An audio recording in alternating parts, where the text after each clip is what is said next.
আজ সকাল থেকে কিন্তু প্রচুর বৃষ্টি হচ্ছিল, আর বৃষ্টি দেখে অমনি আমার কর্তাবাবু হঠাৎ বলে উঠলেন আজকে নাকি সে খিচুড়ি খাব। সে কিন্তু সহসা খিচুড়ি একদমই পছন্দ করে না, তো হঠাৎ করে সে যখন বললো খিচুড়ি খাবে অমনি আমি চলে গেলাম খিচুড়ি বানতে। আর একটা কিন্তু কারণ রয়েছে, আজকাল আমার না খিচুড়িটা ভীষণ প্রিয় রয়েছে। যবে থেকে প্রেগনেন্সি এসেছে জানি না কেন খিচুড়িটা আমার প্রিয় খাবার হয়ে গেছে। যেখানে খিচুড়ির নাম শুনি সেখানে আমি ছুটতে চলে যাই। তাই আমি ঝটপট করে দেরি না করে চলে গেলাম রান্নাঘরে খিচুড়ি রান্নার জন্য। অলরেডি রান্নার বউ সব রান্নাই করে দিয়ে গেছিলো, তারপরেও খিচুড়ির নাম শুনে কেন জানি না মনটা আমার মানলো না। তা আমিও চলে গেলাম খিচুড়ি রান্নার জন্য।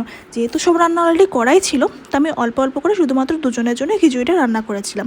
আর জানো তো আমার আজকাল খুব একটা বাজে অভ্যাস হয়েছে, রান্না করতে করতে কেন জানি না আমি অন্য মানুষ হয়ে যাই। তাই ডালটা একটু বেশি লাল লাল হয়ে গেছিলো।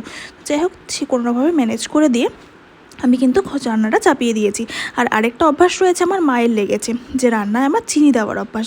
যে কোনো রান্না করে না কোনো চিনি যতক্ষণ না দিচ্ছি মনে হয় যেন আমার রান্নাটা স্বাদই হচ্ছে না, রান্নায় কোনো রকম কোনো টেস্টই আসছে না।